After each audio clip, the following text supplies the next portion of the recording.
3.5 million. That's how many enemy soldiers these 5 American generals killed between 1941 and 1945. Not wounded, not captured, killed.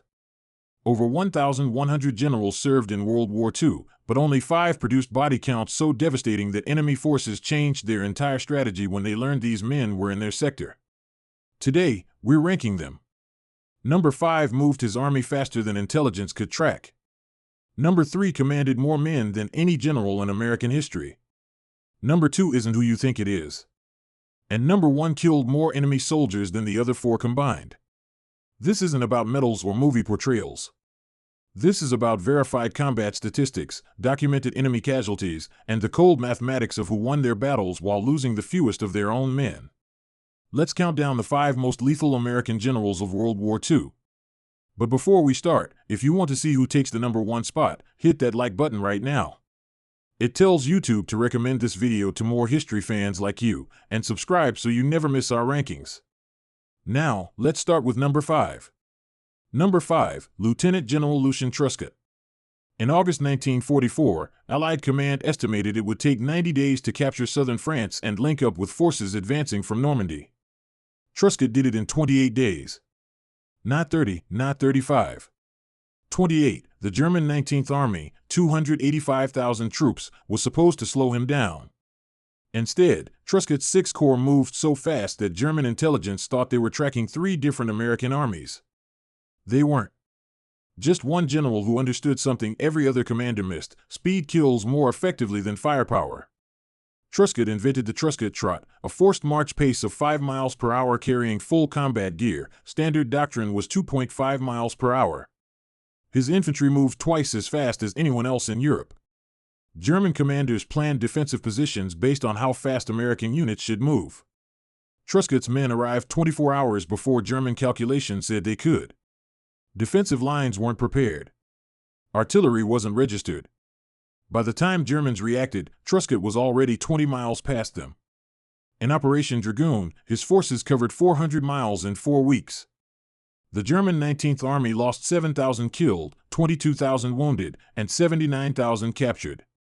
But the critical number, Truscott's 6th Corps suffered the lowest casualty rate per mile advanced of any American corps in Europe. He killed more enemies while losing fewer of his own men. The Germans called units under his command Gespensterarmee, Ghost Army. You'd identify their position, and by the time you moved to counter, they were gone, 40 miles away, already attacking your next line. German commanders said when you realized Truscott was in your sector, you had 2 options: retreat immediately or lose your entire command. Most Americans have never heard of Lucian Truscott. The Germans who fought him never forgot his name. Number 4, Lieutenant General James Jumpin' Jim Gavin. James Gavin was the only American general in World War II who jumped into combat with the first wave of paratroopers.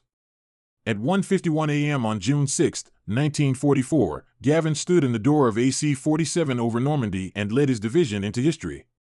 He was 36. He landed 4 miles from his drop zone with just a pistol, a knife, and 12 scattered paratroopers. By dawn, he'd captured Saint-Mary-Glisse, the first French town liberated on D-Day. Here's why Gavin ranks 4th. He pioneered vertical envelopment warfare, drop behind enemy lines, capture critical objectives, and hold until relieved. Gavin's 82nd Airborne was supposed to be relieved 48 hours after D-Day. They held for 33 days against 5 German divisions. The division lost 5,245 men, but they held every objective. German forces trying to counterattack the beaches had to fight through Gavin's paratroopers first. Most never made it. In 4 major operations, Sicily, Normandy, Holland, and the Bulge, Gavin's 82nd engaged and defeated elements of 23 different German divisions. They inflicted an estimated 23,000 casualties while suffering 15,847. That's a 1.5 to 1 kill ratio, which is extraordinary for lightly armed infantry fighting armor. Captured German officers were asked which American units they feared most. The 82nd Airborne under Gavin was mentioned more than any other. Not because of equipment, but because of leadership. Gavin jumped first. His men knew he would never order them to do something he wouldn't do himself. That creates soldiers who don't surrender. The Germans learned that the hard way. Number 3, General Omar Bradley. Understand this number, 1 million. Omar Bradley's 12th Army Group killed or captured 1 million enemy soldiers between June 1944 and May 1945. That's more enemy casualties than any American commander in Europe, more than Eisenhower, more than Patton. Bradley didn't seek publicity. He planned with mathematical precision and executed with relentless efficiency. The Germans called his operational style Werkzeug, clockwork. His attacks came exactly when, where, and how he said they would. Operation Cobra, the breakout from Normandy, was his masterpiece. On July 25, 1944, he concentrated 1,500 heavy bombers on a 5-mile front, then sent 7 divisions through the gap. The German line collapsed within 72 hours. Within a month, Paris was liberated. In the Battle of the Bulge, Bradley identified the German main effort within 18 hours, repositioned forces, and gave Patton the go-ahead to counterattack. By December 26, the German advance stalled. German casualties, 100,000. American, 89,000. But American losses could be replaced, German losses could not. After the Bulge, Bradley pushed into Germany. His 12th Army Group encircled the Ruhr. 325,000 German soldiers surrendered in the largest mass surrender in German military history. Bradley made the enemy realize fighting was futile. He retired as a 5-star general. No Hollywood movie, no dramatic legacy, just the quiet record of the man who killed more German soldiers than any other American commander through simple, relentless competence. Number 2, General George S. Patton. Yes, number 2, not number 1. Here's why. George Patton was the most aggressive American general in World War II. His Third Army inflicted 1.4 million casualties on German forces, a kill ratio of nearly 9-1. But they came at a cost. Third Army suffered 160,000 casualties, 27,000 of them killed. More Americans died under Patton's command than under any other army commander in Europe. The question isn't whether Patton was effective, he was. The question is whether his results justified the costs.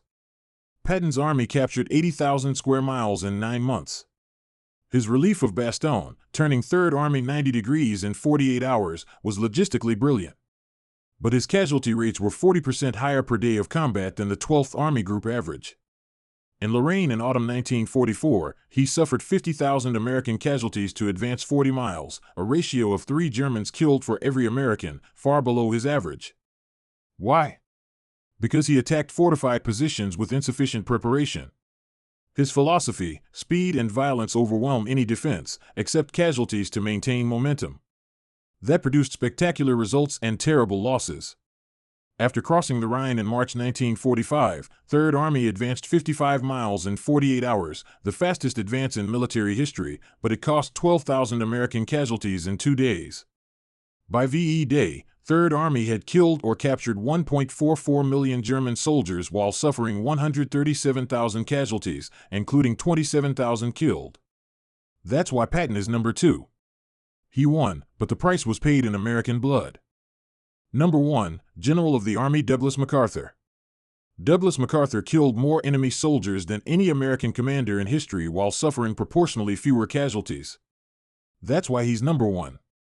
Between 1942 and 1945, forces under MacArthur's command killed approximately 485,000 Japanese soldiers in combat and captured another 71,000. But those numbers don't tell the full story.